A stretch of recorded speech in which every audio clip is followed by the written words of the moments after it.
Dobar dan.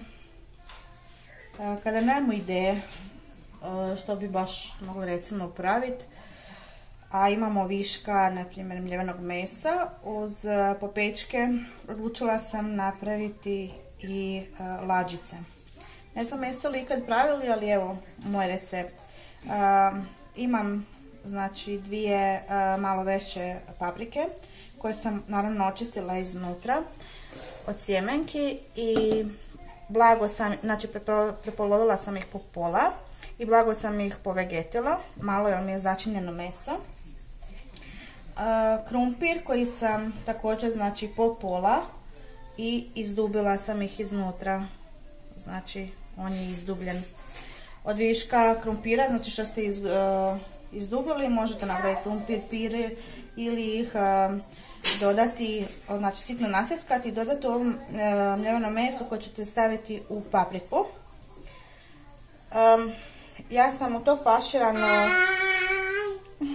moj sin viče haj.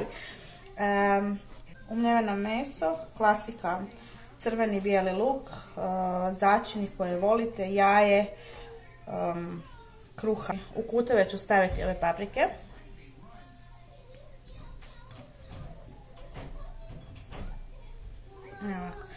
Njih ću znači puniti samo sa mesom.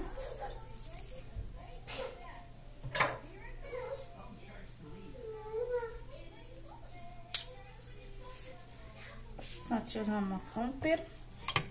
Možete isto tako znači blago malo posoliti, povegetiti, iako možda ni ne trebate ako ste dovoljno meso. Kada smo napunili, ja ću sada malo samo posipati sa peršinom, ne sve nego samo malo. I gore ću staviti mozzarelu.